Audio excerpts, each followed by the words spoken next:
HTML শেখার এই জায়গায় এসে আমাদেরকে টেবিল শেখা অনেক বেশি জরুরি, কারণ আমরা এইচটিএমএল এ টেবিল বা একটা ওয়েব পেজে টেবিল অনেক জায়গাতেই দেখছি। সবচেয়ে বেশি যে জায়গাতে দেখছি সেটা হচ্ছে আমাদের রেজাল্টে, সেটা আমরা এসএসসি বা পিএসসি বা জেএসসি তে আমরা দেখছি, যেটা স্যাম্পল এখানে একটা আছে। যাই হোক, ফার্স্টে আমরা শিখি যে এইচটিএমএল এ টেবিল কিভাবে ফাংশন করে।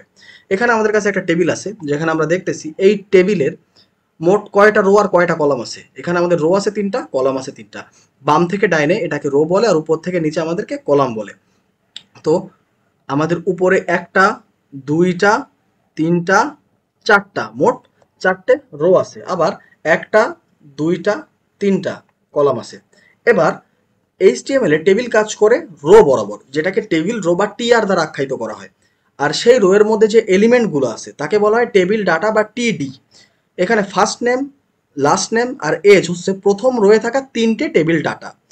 এক্ষেত্রে প্রিয়া শর্মা 24 এটা হচ্ছে দ্বিতীয় রোতে থাকা তিনটা টেবিল ডাটা। তো আমরা শুধু প্রথমটার ক্ষেত্রে করি। ফার্স্টে আমরা আনবো টেবিল। এবার টেবিলের বর্ডার অবশ্যই আমাদের দিতে হবে যাতে লাইনিংটা ঠিক আসে, তাহলে বর্ডার 1 পিক্সেল দিয়ে দিই। এবার আমাদের প্রথম রোর জন্য একটা টিআর, এবং তার মধ্যে আমাদের টেবিল ডাটা আছে কয়টা, তিনটা, তাহলে টিডি স্টার 3। এখানে আমরা দিলাম first name, last name, age. আমরা দেখতে পাচ্ছি এটা আমাদের চলে আসছে। এমনই আমাদের মোট কয়টা আছে, আমাদের আছে মোট, এখানে দেখি 1 2 3 4, চারটা। আমরা একটা যেহেতু দিয়ে ফেলছি তাই আমাদের আর জাস্ট তিনটা দিলে হয়ে যাবে। V V V. এই সম্পূর্ণটাকে আমরা শর্টকাটের মধ্যে লিখতে পারি, সেটা হচ্ছে ফার্স্ট ব্র্যাকেট টিআর, এর আন্ডারে টিডি স্টার 3, ব্র্যাকেট ক্লোজের পরে আমরা মোট কয়টা টিআর আমাদের লাগবে, চারটা, স্টার 4। চলে আসছে।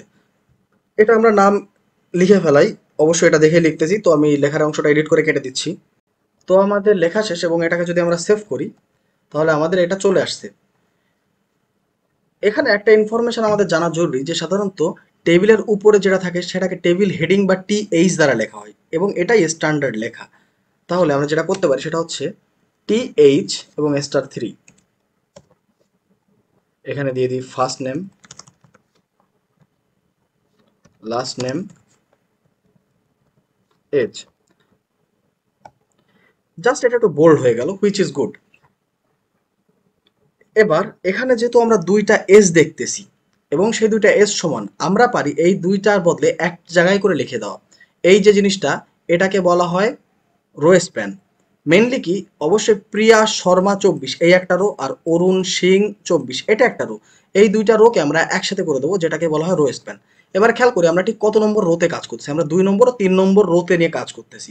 যেহেতু আগে 2 নম্বর আসে তাই আমরা 3 নম্বর যে টিডিটা আছে সেই টিডিটাকে আমরা চেঞ্জ করব। তাহলে আমরা ফার্স্টে আমাদের 3 নম্বর রোয়ের 3 নম্বর টিডির কোনো দরকার নেই, সেটাকে আমরা মুছে দিলাম। আর 2 নম্বর রোয়ের এখানে আমরা করব রো স্প্যান 2 নম্বর রোয়ের 3 নম্বর টিডিতে। এবং আমরা কয়টা রো স্প্যান করছি, আমরা দুইটা রো স্প্যান করছি। এটা যদি আমরা সেভ করি তাহলে আমরা দেখতেছি যে আমাদের এটা চলে আসছে। আবার আমরা চাই উপরে আমাদের একটা ইন্ডেক্স আসুক। তো এখন ইন্ডেক্স আনতে গেলে যেটা আমাদের করা লাগবে সেটা হচ্ছে টিআর দিয়ে তারপর আবার টিডি স্টার 3, এবং যেখানে আমাদের লেখা লাগবে ইন্ডেক্স, ইন্ডেক্স, ইন্ডেক্স। কিন্তু আমরা চাই একটা ইন্ডেক্স টোটালটা মিলে লিখতে। তো এটা আমাদের করতে হবে কল স্প্যান দিয়ে, কারণ উপর থেকে নিচে কি কলাম, আর আমরা তিনটা কলামকে এক করতেছি। তাহলে বাকি দুইটা টিডি আমরা মুছে দিই, এবং প্রথম টিডিতে যে আমরা কল স্প্যান করে দিই। আমরা কল স্প্যান করে মোট কয়টাকে যুক্ত করছি, আমরা তিনটাকে যুক্ত করছি। তো আমাদের চলে আসছে। আর এই ছিল টেবিলের ব্যাপারে বেসিক, অ্যান্ড দ্যাটস ইট।